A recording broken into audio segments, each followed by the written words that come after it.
Okay, great. Hello and welcome to Existential Delight. My name is Dylan Goos, and this is a continuation of a series that I have done here on my channel, that I've started here on my channel, in which I do live readings. And I'm currently working through G.K. Chesterton's Orthodoxy, and this is going to be chapter 2, The Maniac. And I've said it before, and I'll probably say it again, but chapter 4 is my absolute favorite, The Ethics of Elfland.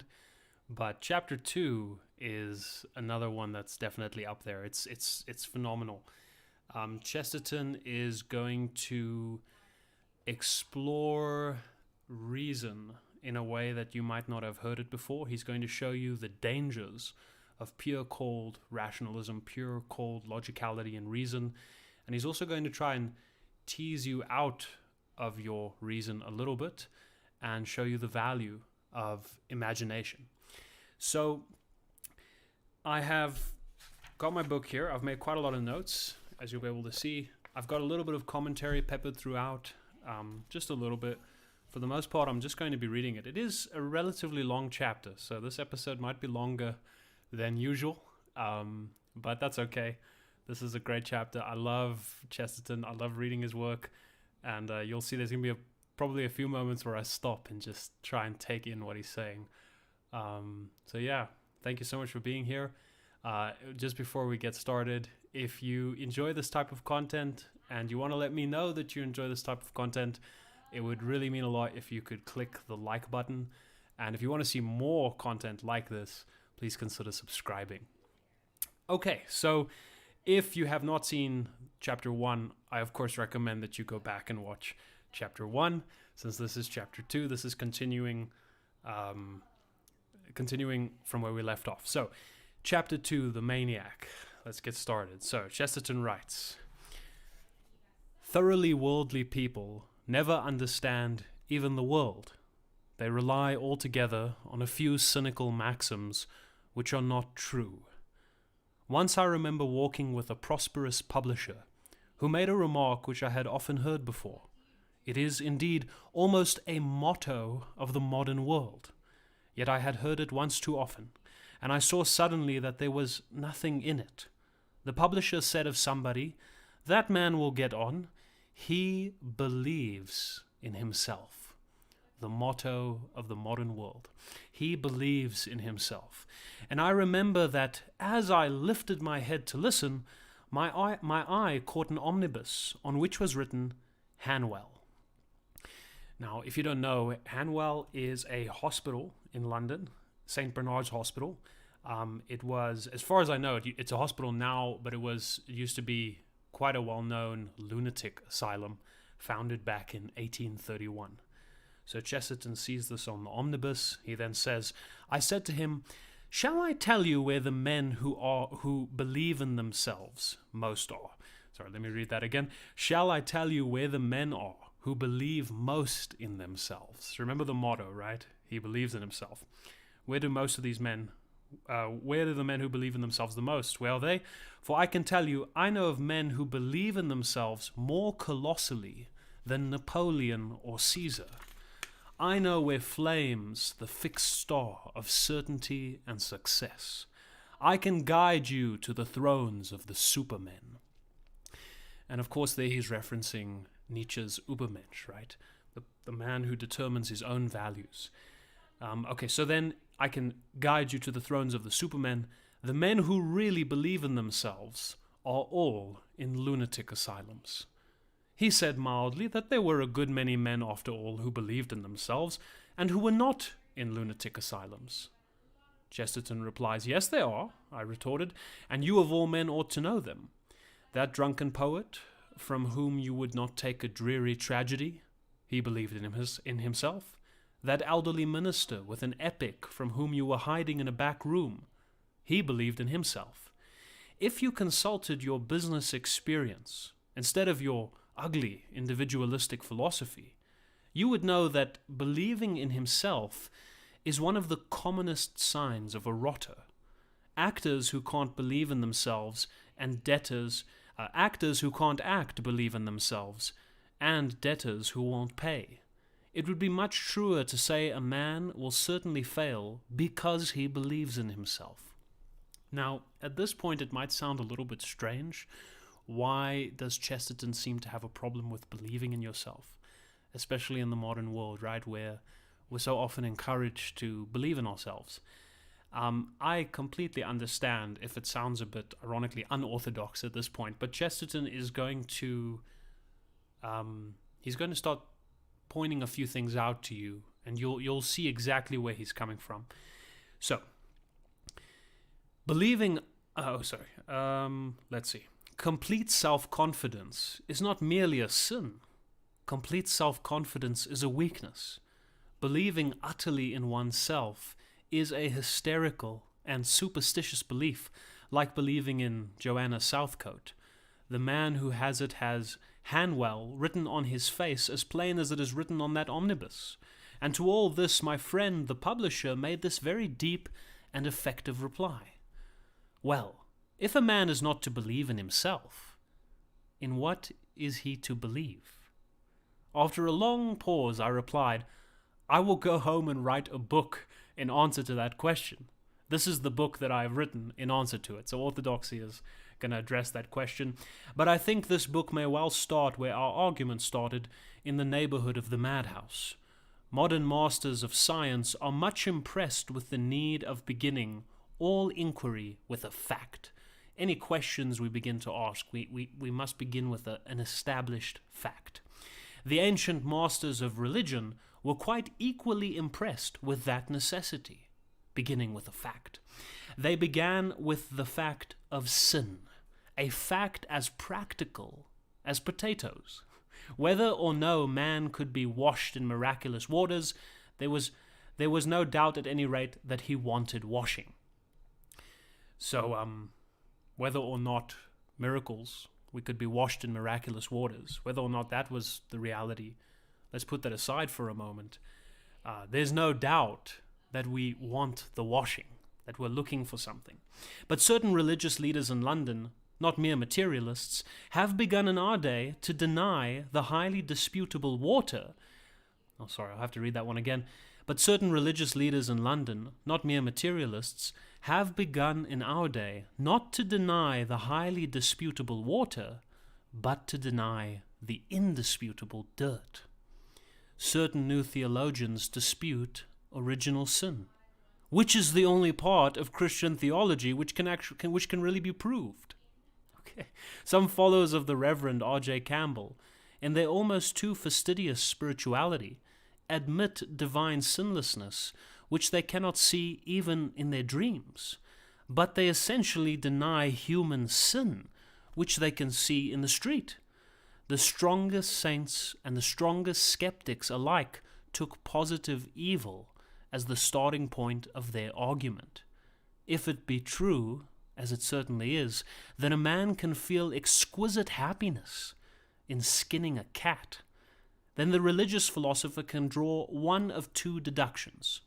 He must either deny the existence of God, as all atheists do, or he must deny the present union between God and man, as all Christians do. So Chesterton points out that if there is such a thing as a man who can enjoy skinning a cat, who can actually take pleasure in something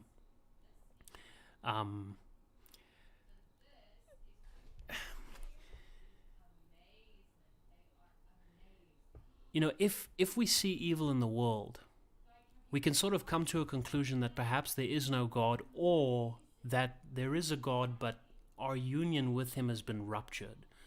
And because our relationship and our connection with God has been ruptured, the consequences of that, the consequences of sin, are all the evil we see around us. Okay, so the new theologians seem to think it a highly rationalistic solution to deny the cat. Okay, so we either deny the existence of God, as all the atheists do, or we deny the present union between God and man, as all Christians do, or the new theologians in Chesterton's time seem to think it a highly rationalistic solution to deny the cat. In this remarkable situation, it is plainly not now possible, with any hope of a universal appeal, to start, as our fathers did, with the fact of sin. This very fact, which was to them, and is to me, as plain as a pikestaff, is the very fact that has been specially diluted or denied. But though moderns deny the existence of sin, I do not think that they have yet denied the existence of a lunatic asylum. We all agree still that there is a collapse of the intellect as unmistakable as a falling house. Men deny hell, but not as yet Hanwell, the lunatic asylum. For the purpose of our primary argument, the one may very well stand where the other stood.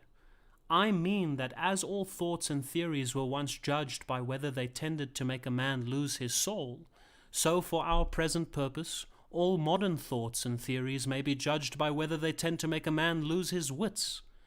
It is true that some speak lightly and loosely of insanity, as in itself attractive, but a moment's thought will show that if disease is beautiful, it is generally someone else's disease. A blind man may be picturesque, but it requires 2 eyes to see the picture.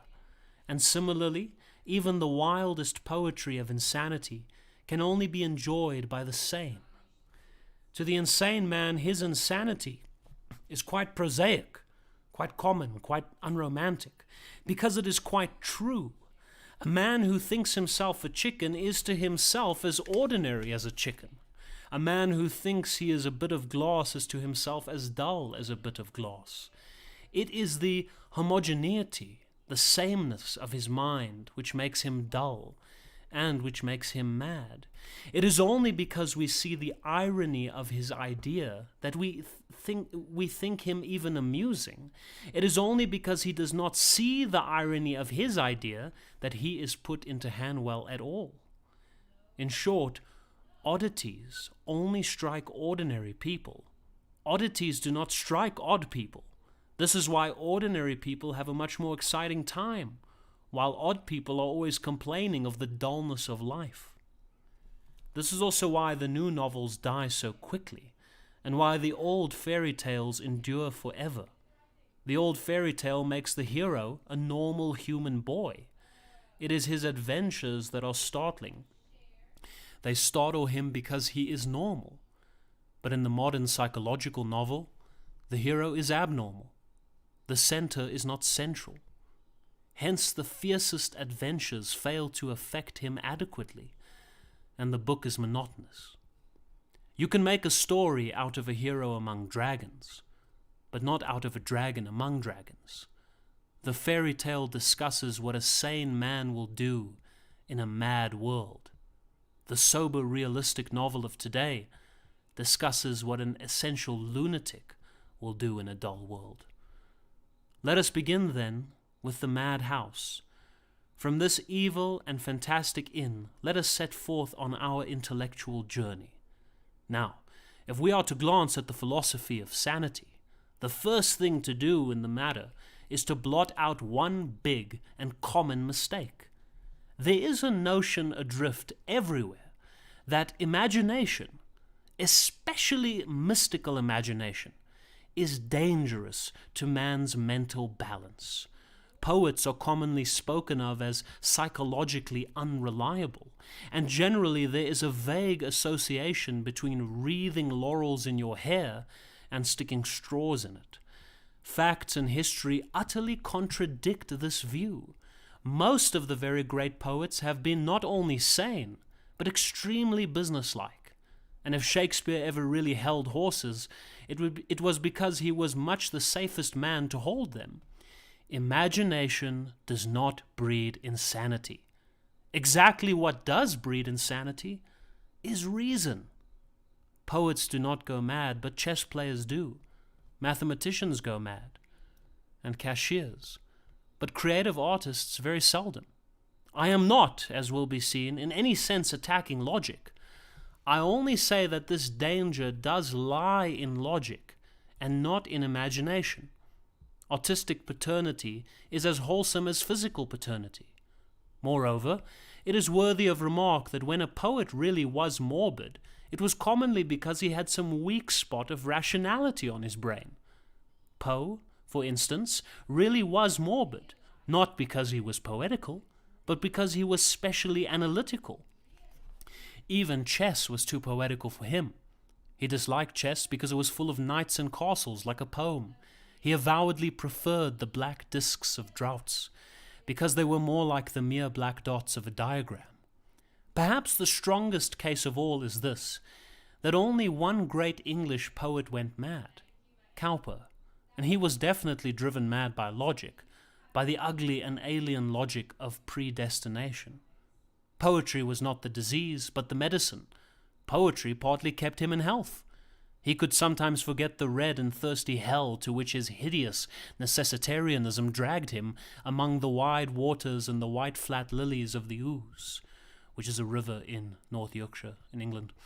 He was damned by John Calvin. He was almost saved by John Gilpin. Everywhere we see that men do not go mad by dreaming. Critics are much madder than poets. Homer is complete and calm enough. It is his critics who tear him into extravagant tatters. Shakespeare is quite himself. It is only some of his critics who have discovered that he was somebody else. And though St. John the Evangelist saw many strange monsters in his vision, he saw no creature so wild as one of his own commentators. The general fact is simple. Poetry is sane because it floats easily in an infinite sea. Reason seeks to cross the infinite sea and so make it finite. The result is mental exhaustion, like the physical exhaustion of Mr. Holbein. To accept everything is an exercise. To understand everything a strain. The poet only desires exaltation and expansion, a world to stretch himself in. The poet only asks to get his head into the heavens. It is the logician who seeks to get the heavens into his head, and it is his head that splits. Wow. It is a small matter, but not irrelevant, that this striking mistake is commonly supported by a striking misquotation. We have all heard people cite the celebrated line of Dryden as, quote, "Great genius is to madness near allied."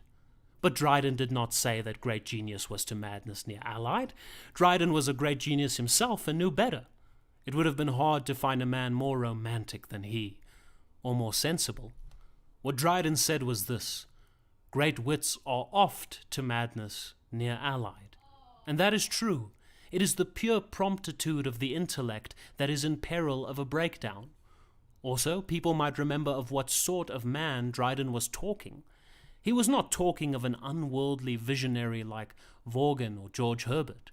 He was talking of a cynical man of the world, a skeptic, a diplomatist, a great practical politician. Such men are indeed to madness near allied. Their incessant calculation of their own brains and other people's brains is a dangerous trade. It is always perilous to the mind to reckon up the mind. A flippant person has asked why we say, "as mad as a hatter." A more flippant person might answer that a hatter is mad because he has to measure the human head. And if great reasoners are often maniacal, it is equally true that maniacs are commonly great reasoners. When I was engaged in a controversy with the Clarion on the matter of free will, that able writer, Mr. R.B. Suthers, said that free will was lunacy, because it meant causeless actions, and the actions of a lunatic would be causeless. I do not dwell here upon the disastrous lapse of determinist logic. Obviously, if any actions, even a lunatic's, can be causeless, determinism is done for. If the chain of causation can be broken for a madman, it can be broken for a man. But my purpose is to point out something more practical. It was natural, perhaps, that a modern Marxian socialist should not know anything about free will. But it was certainly remarkable that a modern Marxian socialist should not know anything about lunatics. Mr. Suthers evidently did not know anything about lunatics. The last thing that can be said of a lunatic is that his actions are causeless. If any human acts may loosely be called causeless, they are the minor acts of a healthy man, whistling as he walks, slashing the grass with a stick, kicking his heels or rubbing his hands. It is the happy man who does the useless things. The sick man is not strong enough to be idle. It is exactly such careless and causeless actions that the madman could never understand. For the madman, like the determinist, generally sees too much cause in everything. I'll read that again. For the madman, like the determinist, generally sees too much cause in everything.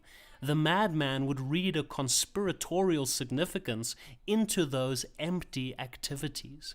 He would think that the lopping of the grass was an attack on private property. He would think that the kicking of the heels was a signal to an accomplice. If the madman could for an instant become careless, he would become sane. Everyone who has had the misfortune to talk with people in the heart or on the edge of mental disorder knows that their most sinister quality is a horrible clarity of detail, a connecting of one thing with another in a map more elaborate than a maze. If you argue with a madman, it is extremely probable that you will get the worst of it, for in many ways his mind moves all the quicker for not being delayed by the things that go with good judgment. He is not hampered by a sense of humor or by charity or by the dumb certainties of experience. He is the more logical for losing certain sane affections. Indeed, the common phrase for insanity is in this respect a misleading one. Get this. The madman is not the man who has lost his reason. The madman is the man who has lost everything except his reason. Now, the madman's explanation of a thing is always complete and often in a purely rational sense satisfactory, or, to speak more strictly, the insane explanation, if not conclusive, is at least unanswerable. This may be observed specially in the 2 or 3 commonest kinds of madness. If a man says, for instance, that men have a conspiracy against him, you cannot dispute it except by saying that all the men deny that they are conspirators, which is exactly what conspirators would do. His explanation covers the facts as much as yours. Or if a man says that he is the rightful king of England, it is no complete answer to say that the existing authorities call him mad. For if he were the king of England, that might be the wisest thing for the existing authorities to do. Or, if a man says that he is Jesus Christ, it is no answer to tell him that the world denies his divinity, for the world denied Christ's divinity. Nevertheless, he is wrong. But if we attempt to trace his error in exact terms, we shall not find it quite so easy as we had supposed. Perhaps the nearest we can get to expressing it is to say this, that his mind moves in a perfect but narrow circle. A small circle is quite as infinite as a large circle. But, though it is quite as infinite, it is not so large. In the same way, the insane explanation is quite as complete as the sane one, but it is not so large. A bullet is as round as the world, but it is not the world. There is such a thing as a narrow universality. There is such a thing as a small and cramped eternity. You may see it in many modern religions. Now, speaking quite externally and empirically, we may say that the strongest and most unmistakable mark of madness is this combination between a logical completeness and a spiritual contraction. The lunatic's theory explains a large number of things, but it does not explain them in a large way. I mean that if you or I were dealing with a mind that was growing morbid, we should be chiefly concerned not so much to give it arguments as to give it air, to convince it that there was something cleaner and cooler outside the suffocation of a single argument. Suppose, for instance, it were the first case that I took as typical. Suppose it were the case of a man who accused everybody of conspiring against him. If he could express our deepest feelings of protest and appeal against this obsession, I suppose we should say something like this: "Oh, I admit that you have your case and have it by heart, and that many things do fit into other things as you say. I admit that your explanation explains a great deal. But what a great deal it leaves out! Are there no other stories in the world except yours? And are all men busy with your business? Suppose we grant the details. Perhaps when the man in the street did not seem to see you, it was only his cunning. Perhaps when the policeman asked you your name, it was only because he knew it already. But how much happier you would be if you only knew that these people cared nothing about you. How much larger would your life be if yourself could become smaller in it, if you could really look at the other men with common curiosity and pleasure, if you could see them walking as they are in their sunny selfishness and their virile indifference. You would begin to be interested in them because they were not interested in you. You would break out of this tiny and tawdry theatre into which your own little plot is always being played, and you would find yourself under a freer sky, in a street full of splendid strangers. Or suppose it were the second case of madness, that of a man who claims the crown. I'm the rightful king. Your impulse would be to answer, "All right, perhaps you know that you are the King of England, but why do you care? Make one magnificent effort, and you will be a human being, and look down on all the kings of the earth." Or it might be the third case, of the madman who calls himself Christ. If we said what we felt, we should say, "So, you are the creator and redeemer of the world? But what a small world it must be! What a little heaven you must inhabit, with angels no bigger than butterflies! How sad it must be to be God, and an inadequate God! Is there really no life fuller and no love more marvelous than yours? And is it really in your small and painful pity that all flesh must put its faith? How much happier you would be, how much more of you there would be, if the hammer of a higher God could smash your small cosmos, scattering the stars like spangles, and leave you in the open, free like other men, to look up as well as down. And it must be remembered that the most purely practical science does take this view of mental evil. It does not seek to argue with it like a heresy, but simply to snap it like a spell. Neither modern science nor ancient religion believes in complete free thought. Theology rebukes certain thoughts by calling them blasphemous. Science rebukes certain thoughts by calling them morbid. For example, some religious societies discouraged men, more or less, from thinking about sex. The New Scientific Society definitely discourages men from thinking about death. It is a fact, but it is considered a morbid fact. And in dealing with those whose morbidity has a touch of mania, modern science cares far less for pure logic than a dancing dervish. In these cases, it is not enough that the unhappy man should desire truth. He must desire health. Nothing can save him but a blind hunger for normality, like that of a beast. A man cannot think himself out of a mental evil, for it is actually the organ of thought that has become diseased, ungovernable, and, as it were, independent. He can only be saved by will or faith.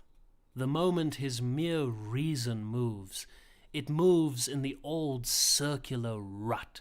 He will go round and round his logical circle, just as a man in a third-class carriage on the inner circle will go round and round the inner circle, unless he performs the voluntary, vigorous, and mystical act of getting out at Gower Street.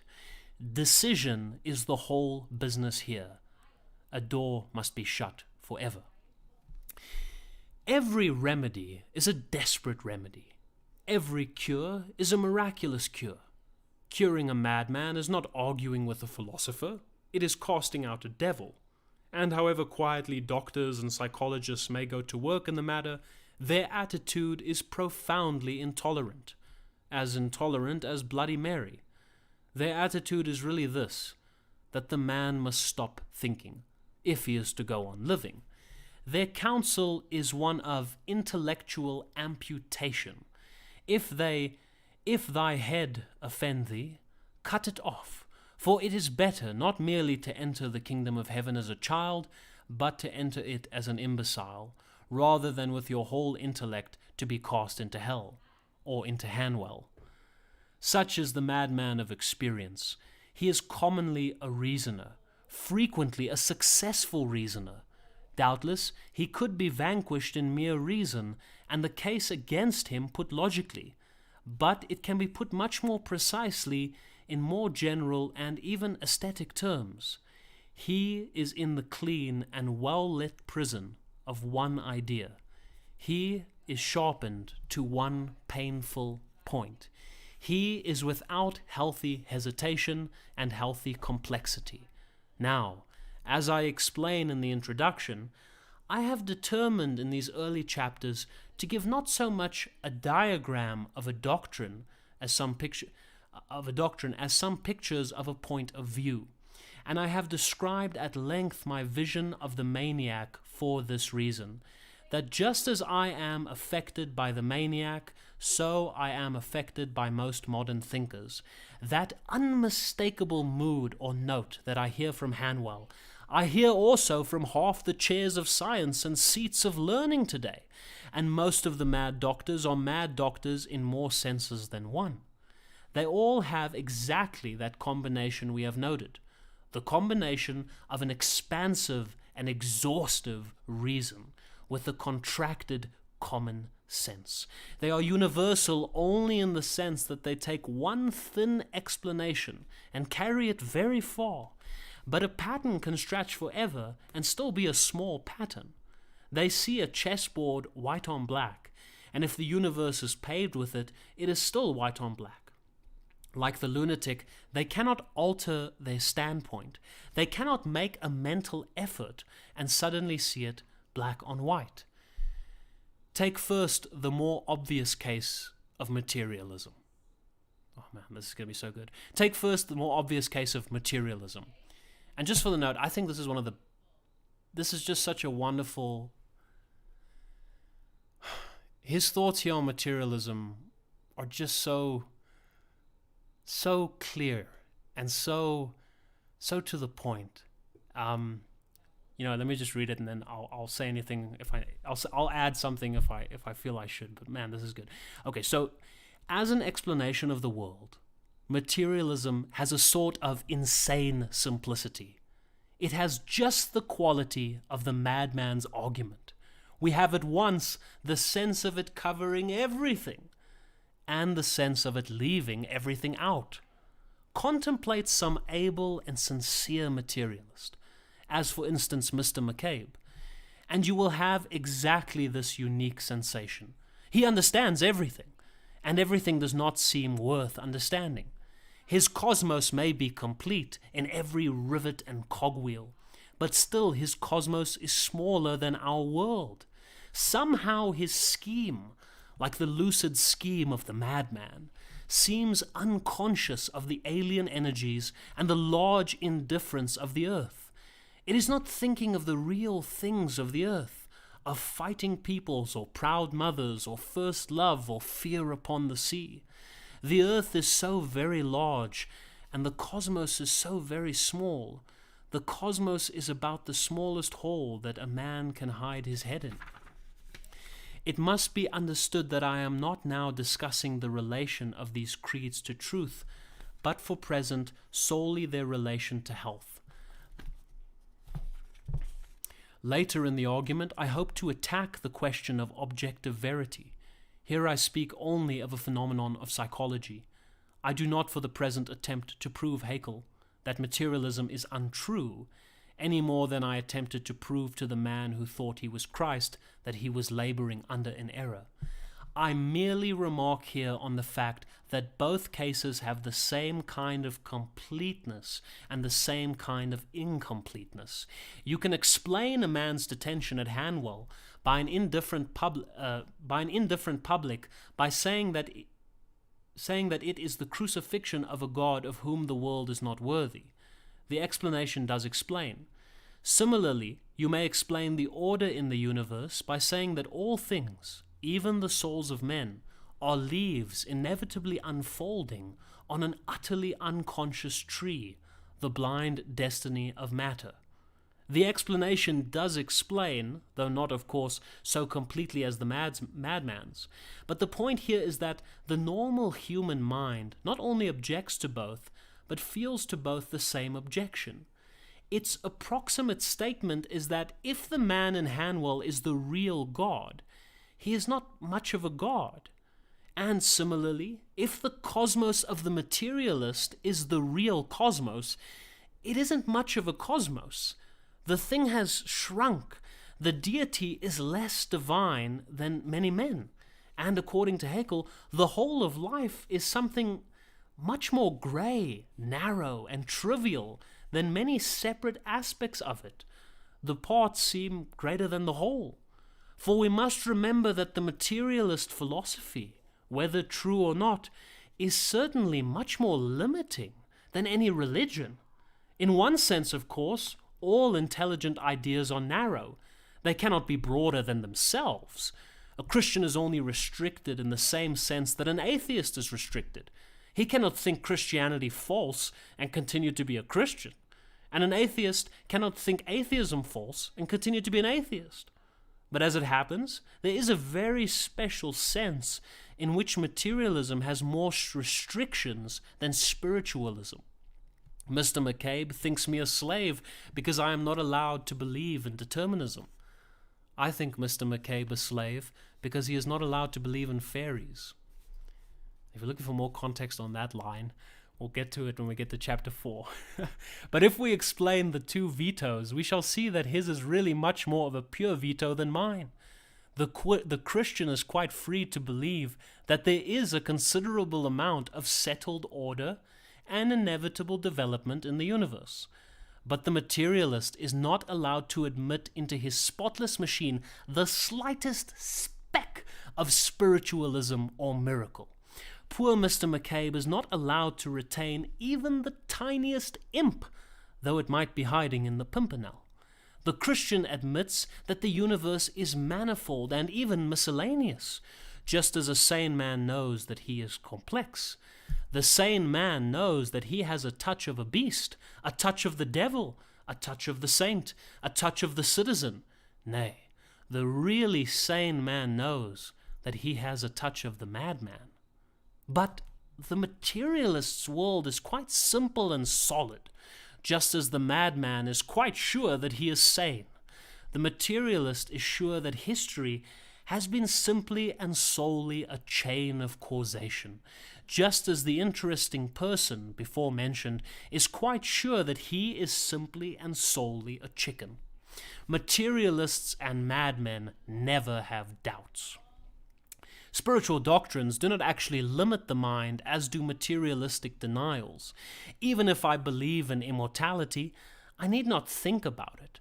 But if I disbelieve in immortality, I must not think about it. In the first case, the road is open and I can go as far as I like. In the second, the road is shut. But the case is even stronger, and the parallel with madness is yet more strange. For it was our case against the exhaustive and logical theory of the lunatic that, right or wrong, it gradually destroyed his humanity. Now, it is the charge against the main deductions of the materialist that, right or wrong, they gradually destroy his humanity. I do not mean only kindness. I mean hope, courage, poetry, initiative, all that is human. For instance, when materialism leads men to complete fatalism, as it generally does, it is quite idle to pretend that it is in any sense a liberating force. It is absurd to say that you are especially advancing freedom when you only use free thought to destroy free will. The determinists come to bind, not to loose. They may well call their law the chain of causation. It is the worst chain that ever fettered a human being. You may use the language of liberty, if you like, about materialistic teaching, but it is obvious that this is just as inapplicable to it as a whole. This is just as inapplicable to it as a whole as the same language when applied to a man locked up in a madhouse. You may say, if you like, that the man is free to think himself a poached egg, but it is surely a more massive and important fact that if he is a poached egg, he is not free to eat, drink, sleep, walk, or smoke a cigarette. Similarly, you may say, if you like, that the bald, determinist speculator is free to disbelieve in the reality of the will, but it is a much more massive and important fact that he is not free to raise, to curse, to thank, to justify, to urge, to punish, to resist temptations, to incite mobs, to make New Year's resolutions, to pardon sinners, to rebuke tyrants, or even to say, "Thank you for the mustard." In passing from this subject, I may note that there is a queer fallacy to the effect that materialistic fatalism is in some way favorable to mercy, to the abolition of cruel punishments or punishments of any kind. If there is no free will and all of our actions are completely determined, it seems like that should inspire some sort of mercy, and that we should cut people some slack, given that they're not really acting from their free will. This is what Chesterton is pointing out. But he actually is in opposition to this. He mentions that it's a strange fallacy to the effect that materialistic fatalism is in some way favorable to mercy, to the abolition of cruel punishments or punishments of any kind. This is startlingly the reverse of the truth.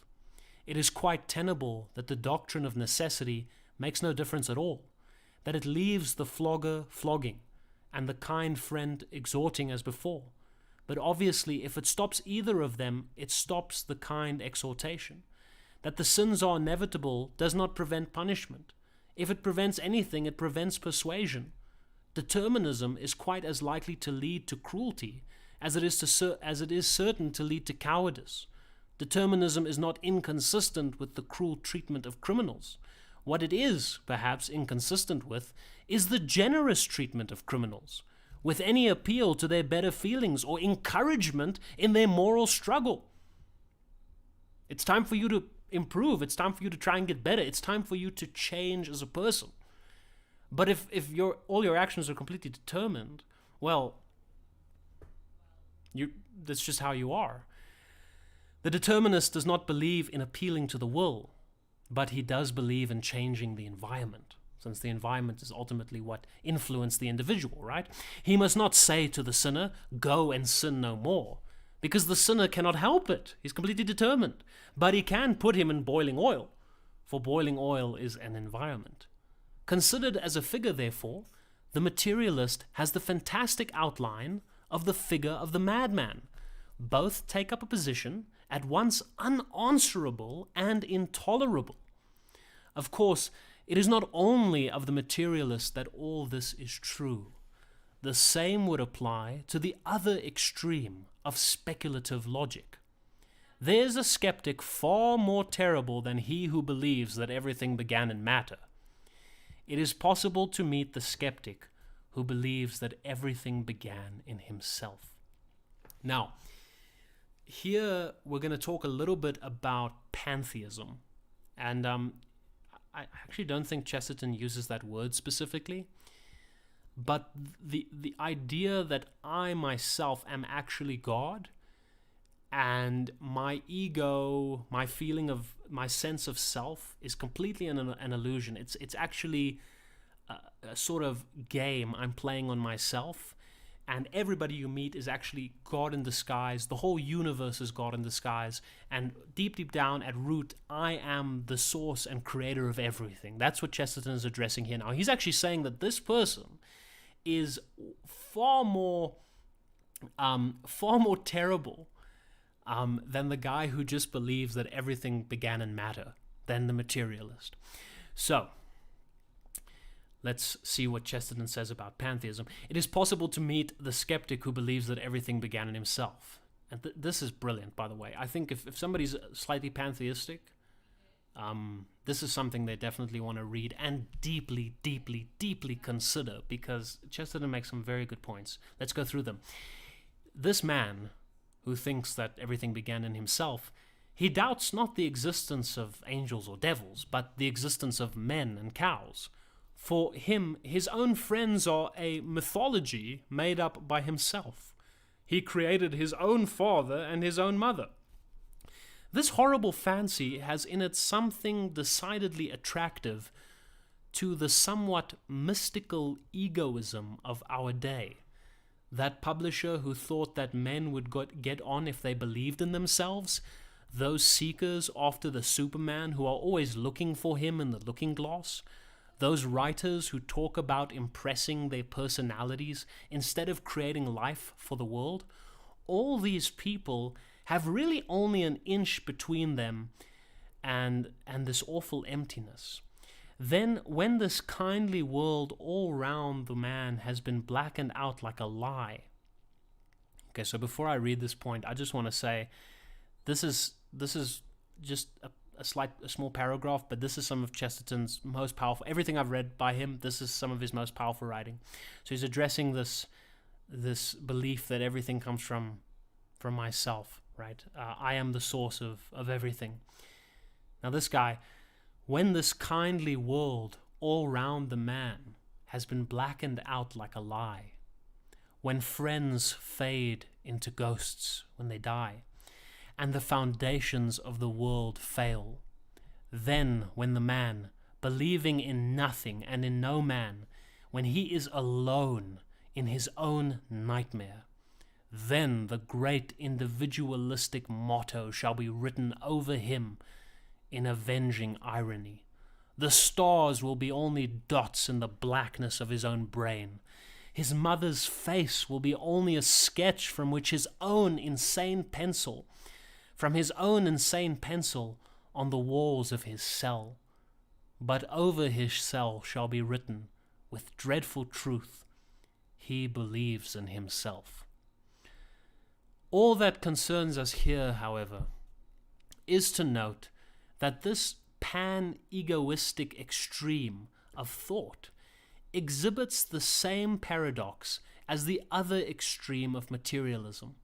It is equally complete in theory and equally crippling in practice. For the sake of simplicity, it is easier to state the notion by saying that a man can believe he is always in a dream. Now, obviously, there can be no positive proof given to him that he is not in a dream, for the simple reason that no proof can be offered that might not be offered in a dream. But if the man began to burn down London and say that his housekeeper would soon call him to breakfast, we should take him and put him with other logicians in a place which has often been alluded to in the course of this chapter. The man who cannot believe his senses and the man who cannot believe anything else are both insane. But their insanity is proved not by any error in their argument, but by the manifest mistake of their whole lives. They have both locked themselves up in two boxes, painted inside with the sun and stars. They are both unable to get out, the one into the health and happiness of heaven, the other even into the health and happiness of the earth. Their position is quite reasonable. Nay, in a sense it is infinitely reasonable, just as a threepenny bit is infinitely circular. But there is such a thing as a mean infinity, a base and slavish eternity. It is amusing to notice that many of the moderns, whether skeptics or mystics, have taken as their sign a certain Eastern symbol, which is the very symbol of this ultimate nullity. When they wish to represent eternity, they represent it by a serpent with his tail in his mouth, the Ouroboros. There is a startling sarcasm in the image of that very unsatisfactory meal. The eternity of the material fatalists, the eternity of the Eastern pessimists, the eternity of the supercilious theosophists and higher scientists of today is indeed very well presented by a serpent eating his tail, a degraded animal who destroys even himself. This chapter is purely practical and is concerned with what actually is the chief mark and element of insanity. We may say in summary that it is reason used without root, reasons in the void. The man who begins to think without the proper first principles goes mad. He begins to think at the wrong end. And for the rest of these pages, we have to try and discover what is the right end. But we may ask in conclusion, if this be what drives men mad, what is it that keeps them sane? By the end of this book, I hope to give a definite, some will think far too definite, answer. But for the moment, it is possible in the same solely practical manner to give a general answer touching what in actual human history keeps men sane. What is it that keeps us sane? Mysticism keeps men sane. And hear him out here. As long as you have mystery, you have health. When you destroy mystery, you create morbidity. The ordinary man has always been sane because the ordinary man has always been a mystic. He has permitted the twilight. He has always had one foot in earth and the other in fairyland. He has always left himself free to doubt his gods, but, unlike the agnostic of today, free also to believe in them. He has always cared more for truth than for consistency. Listen to this. If he saw two truths that seemed to contradict each other, he would take the two truths and the contradiction along with them. His spiritual sight is stereoscopic, like his physical sight. He sees two different pictures at once and yet sees all the better for that. Thus, he has always believed that there was such a thing as fate, but such a thing as free will also. Thus he believed that children were indeed the kingdom of heaven, but nevertheless ought to be obedient to the kingdom of earth. He admired youth because it was young, and age because it was not. It is exactly this balance of apparent contradictions that has been the whole buoyancy of the healthy man. The whole secret of mysticism is this, that man can understand everything by the help of what he does not understand. The morbid logician seeks to make everything lucid and succeeds in making everything mysterious. The mystic allows one thing to be mysterious and everything else becomes lucid. The determinist makes the theory of causation quite clear and then finds that he cannot say, "if you please," to the housemaid. The Christian permits free will to remain a sacred mystery, but because of this, his relations with the housemaid become of a sparkling and crystal clearness. He puts the seed of dogma in a central darkness, but it branches forth in all directions with abounding natural health. As we have taken the circle as the symbol of reason and madness, we may very well take the cross as the symbol at once of mystery and of health. Buddhism is centripetal, but Christianity is centrifugal. It breaks out. For the circle is perfect and infinite in its nature, but it is fixed forever in its size. It can never be larger or smaller. But the cross, though it has at its heart a collision and a contradiction, that death creates life. Though it has that collision and that contradiction at its center, it can extend its forearms forever without altering its shape.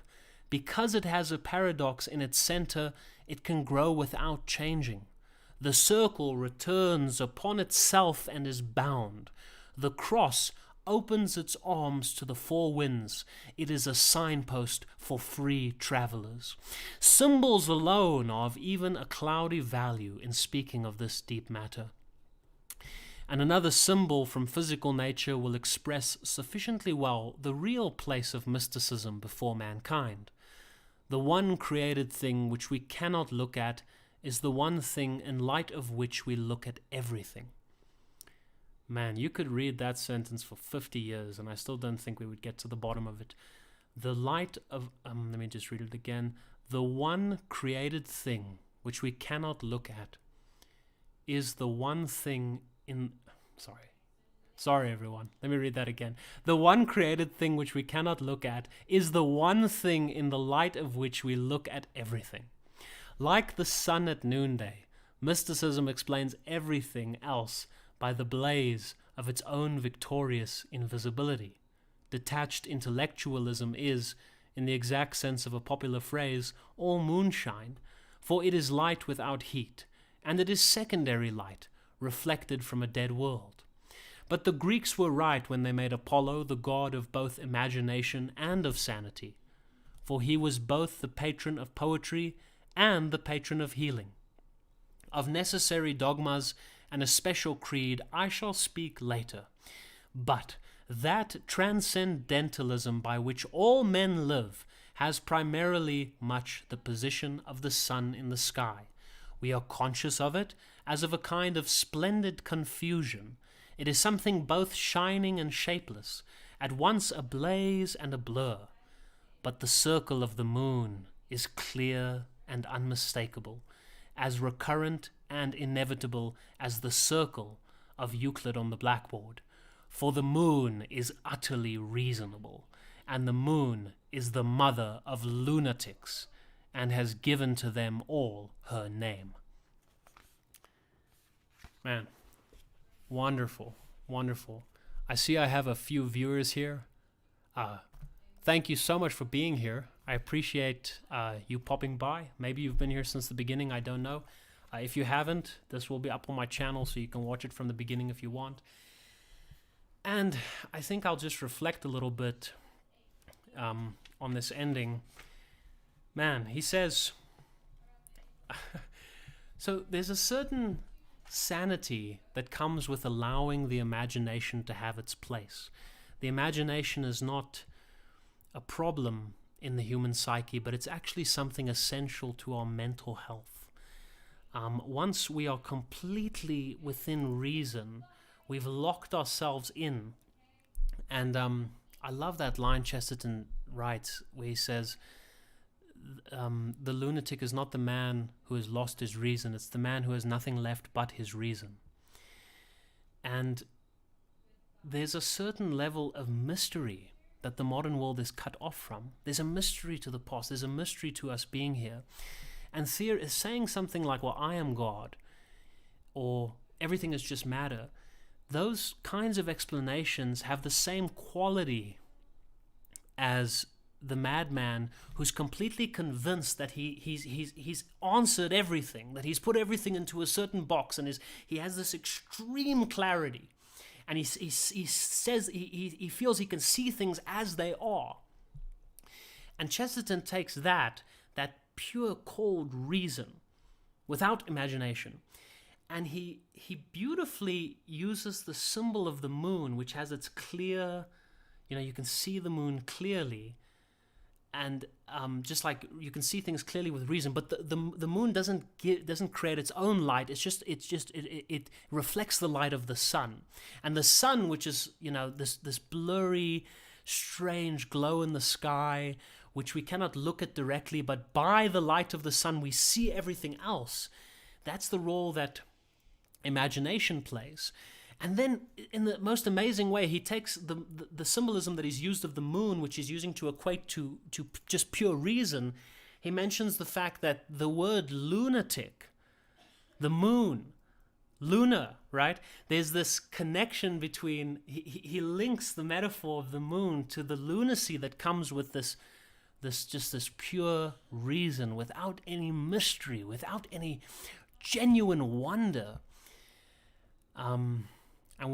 And as a consequence of locking oneself up in a purely rationalistic, purely logical, purely materialistic world. Anyway, Chesterton, man, there's so much. I mean, I really don't ever feel like I'm doing him justice. I often feel when I'm doing these readings that there's definitely someone out there who can expound on these ideas better than I can, because I'm still learning, just like I'm sure you are. But hopefully you found that chapter as engaging and as interesting as I did. Sometimes he's a little bit difficult to follow.